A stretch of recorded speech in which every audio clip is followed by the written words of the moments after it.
there was a man named Gordon Cooper, who most of you may know was someone who gave us testimony about the craft that landed on the dry lake bed in California, Edwards Range, back in 1956, I believe it was, that his crew filmed, and he saw the film footage and sent it back to the Pentagon. Well, Gordon Cooper, a very heroic figure, an early Mercury astronaut, and I were speaking to a conservative group called the Federalist Society here in Washington, who were very interested in this, because they were interested in the unconstitutionality, because they're strict constitutional. And I will speak to any group, I don't care, you know, I mean, it's fine. Politics, I don't care. So, I mean, I agree with the group's politics all the way through, but they were interested and they invited me and Gordon Cooper, so we went. So, my wife was with me. It was here at the Hyatt, I think, near Capitol Hill. And I was going, so I started talking to Gordon and comparing notes of people we had talked to within the system. And he had been asked by Secretary of Defense Cohen, C-O-H-E-N, who was Secretary of Defense for Bill Clinton. Bill Clinton, Secretary of Defense, had asked him directly to give him all the actionable intelligence, all the details needed about that landing event of a craft at the dry lake bed in 1956, because he wanted to see that footage. And he got back to Gordon Cooper and said, I can't find it. It's not accessible. It's in this unacknowledged project, and the Secretary of Defense. So there's another person proven out of the loop. So I started making a list of all the people who had been denied access, who by all rights absolutely must know if it's a legal program. Secretary of Defense, President of the United States, CIA Director, on and on and on. Then I end up, a couple years after this, getting invited to brief the head of the Defense Intelligence Agency, General Patrick Hughes. Now, General Patrick Hughes was a man, you'd often see him with Madeleine Albright and Bill Clinton and other people. He was the head of the Defense Intelligence Agency, which is like the CIA for the Pentagon. It's almost as large. And it's their in-house intelligence shop, whereas, you know, the CIA is a civilian agency, but this is a military intelligence. But the Defense Intelligence Agency sort of sits on top of all military intelligence. And he was the director. So, and he's a 3-star general. So I get invited to brief General Patrick Hughes at the Pentagon. So I think, well, let's see what he knows. Of course, he wanted to know what I knew. So again, I sent him a full dossier and briefing prior to arriving so he'd be adequately brought up to speed. We had a meeting scheduled. I go to the Pentagon, full military escorts in, like you always have in these areas. And I go in, and we start talking about this. And he says, well, I find this amazingly interesting. He says, but in all my years in the military, I have never been told anything about it. Nothing. And I said, well, it doesn't surprise me. There are other people in your position. He says, he got up and he went over to a bookshelf. And on it was a little, like you'd get at a toy store, a little E.T. doll, like about this big. And he grabbed it and he says, this is all I've gotten for my inquiries about this issue through channels. In other words, someone gave it to him as a gag gift. Now, there was a full bird colonel sitting at the table during this briefing, and I started explaining the way, you know, these particular, and he knew what an unacknowledged special access project was. This is no, he says, but he didn't know about this one. And he wasn't being, he says, well, I can't imagine that there are operations within the Defense Intelligence Agency that know about this, and they wouldn't tell me when I've asked. I said, well, they do. I mean, they lied to the president, they lied to the CIA director, and they'll lie to you. And the colonel visibly stiffened. Because I said at that moment, there are people on your senior staff who are tasked with this issue, but they don't want you to know for whatever reason. And this colonel stiffened. And my military advisor and I compared notes later, that guy was on the inside lying to the general. The colonel was zooming the general.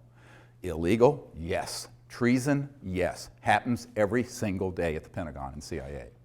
So when you're dealing with an unacknowledged special access project this sensitive. So these are not conspiracy theories. I've been there. I'm the guy who set up these meetings and was there. And I will say that I'm the only civilian you'll ever meet who's had meetings of this nature with people like that all over the world. So I wanted to put this on the record.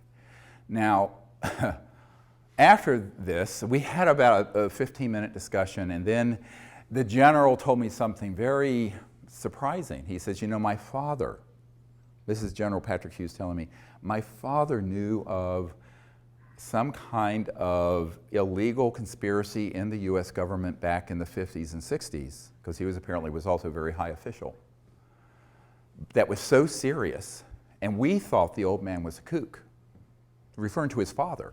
And he says, I thought this would all be nonsense until I got into this office, until I became the head of the Defense Intelligence Agency, and contrasted with what I'm being told with what I've seen received from the Disclosure Project, or Project Starlight at that time. And he said that, you know, my father was so upset by this, he eventually ate his gun, committed suicide. And, yeah. You know, and, you know, so the weight of this is huge, huge. So I said, well, you know, you just move on. But he said, I don't know what I can do because they're not going to tell me anything. I said, but I have Disclosure Project witnesses inside the DIA who've seen satellite imagery of ET craft out in space. We have their testimony. He says, well, they won't tell me anything. So, of course, what you realize is that these positions rotate. They're there for a year or two or 3 or 4. The president, if he's lucky, 8. But there's this permanent system. So let's call it the permanent secret government versus the one that sort of is this revolving door of folks. Sometimes the people in that system know and sometimes they don't. And since the mid-1950s, the criteria for being on the inside of the secrecy is the following. And this is how I explained it to a 5-star admiral in England who is also one of our witnesses, Admiral Lord Hill Norton. He was the head of the Ministry of Defense, and he was a Sea Lord, they called them back then. They don't have 5-star admirals anymore. And he was the head of the military committee for NATO. So I went to his cottage in Hampshire some years ago. Emily dropped me off, took the kids to Salisbury Cathedral, I believe, and I continued on, had a meeting with the admiral. And you know, you get a picture of what my life must be like. So nuts. Completely nuts. So anyway, so I'm there with this man, and we're sitting in some wingback chairs in his parlor in what he called his cottage in Hampshire, and which is a gorgeous old antiquity house with the thatched roofs and beautiful. And we started talking about this. He was a very fastidious man. He had a little teeny notepad like this and a pen, and assiduously taking notes, very, very. And we got to this question, and he said, well, you know, the entire time I was the head of the Ministry of Defense, which also means you're head of MI5 and MI6 and the intelligence units in England. It's the same position there. It's separate here. You have CIA Director and Secretary of Defense. There it's one head. And he says, this issue was never briefed to me. I was never told anything. And I said, yeah, that doesn't surprise me now. It would have maybe a number of years ago. And he said, and as the head of the military committee for NATO, I was never told, even though I now have learned NATO was dealing with some of these events, such as the big events that were in Belgium with the massive triangular craft and things like that. Well, I said, he says, and I want to know why they wouldn't tell me. It was like his pride was a sense of propriety. Oh, he was a lord in the House of Lords also. He says, why wouldn't they tell me? And it was a little bit petulant, but also hurt. And I said, well, let me answer your question with a question. And he didn't like that. He thought I was being a cheeky American. And I said, but just bear with me. What would you have done if you found out that there was a cabal that had run amok of the laws of all the democracies, that had this information and had the technologies to completely fix the environment, end global poverty, create a civilization that would be sustainable for thousands of years with these types of free energy technologies? and that they had killed people to keep this secret, assassinated people, and broken the laws of their country and their solemn oaths to uphold their constitutions to do so. He says, I wouldn't have stood for it for a bloody minute. I said, that's why they didn't tell you. I said, the first thing they do when they make a decision that you're in and you're out of the loop of this issue is whether you'll go along with the secret agenda. If you're going to go along with the secret agenda, they'll tell you. And they'll give you a little bit, and then a little bit, and then a little bit, and bring you up through the system. If they think that you're the kind of stand-up person who would be appalled when they find out what the criminality of this group is, and how illegal it is, and what damage they're doing to the earth and to the humanity by keeping it secret, and that you might blow the whistle on it, like Jack Kennedy was planning to do in his second term. That's why they took him out. And that's why they took out Marilyn Monroe. I have a document to prove it. And a top secret document from the NSA vault. It's in my first book. Go read it. Nobody reads anymore. But anyway, what was interesting is that he looked at me, he says, that is it then. I said, yes. They do a soul biopsy, like doctors do biopsies. They do a soul biopsy and a psychological analysis to see if you would be willing to go along with that agenda. If you are willing to go along with it, they'll give you little bits until you rise up through the system. If you divert from the system, they take you out. You're going to be dead. So they've learned not to be too reckless with who they tell because they don't want to have to kill too many people and leave bodies scattered that looks conspicuous, like they did in the 50s and 60s with John Foster Dulles and President Kennedy and Marilyn Monroe and other famous people. So I said, that's why it's managed this way. Now, you may have had a predecessor who was MOD head who came up through that system who knew all about these projects. So it doesn't have anything to do with your rank. It has to do with your values. It has to do with your willingness to go along with an agenda that is the most criminal, evil, dangerous agenda that any potentates have ever had in the history of the world that we know of. And that's what we're dealing with this super secret Magi group. And they are not going to be reckless in who they read into and pull into those projects. So that is something you have to understand. Now, let's fast forward to the congressional initiatives, which I began in the mid-90s. So I mentioned the chairman of the House Government Reform and Oversight Committee, Dan Burton.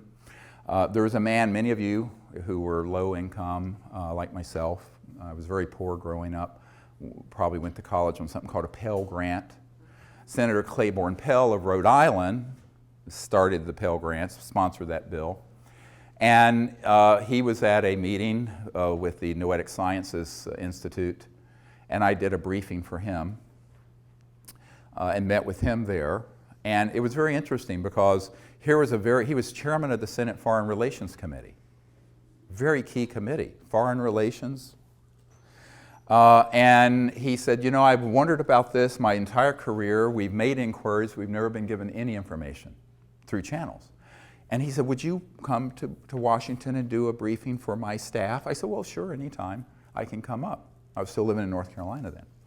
And he said, oh, wonderful. And then I looked at him and I said, you know, Senator, the problem with all this is that you're a good man who should be representing humanity to these visitors from interstellar civilizations.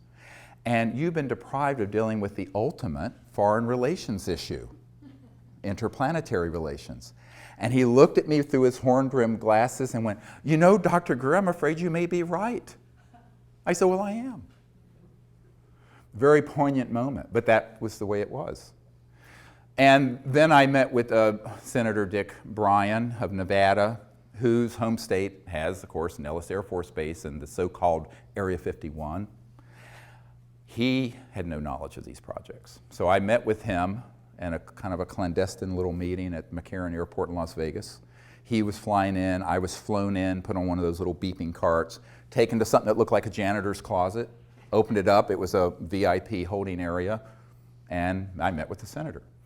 And we were talking about this. He says, I have never been told anything about this when we've gone into the secure, the SCIFs for the intelligence briefings. And so I provide a briefing to him. And it goes on and on and on and on. I mean, the numbers of people I personally briefed, of course, you probably all know about, briefing, I'm blocking on his name, the Kucinich, who ran for president in 2008. And Kucinich was very interested in this, but he wouldn't hold a hearing either, even when he was the chairman of the subcommittee for domestic government reform and oversight. He had had a sighting. Shirley MacLaine outed him during the campaign and embarrassed him. He's very supportive of disclosure. I have his information, we stay in contact, but he wouldn't hold a hearing.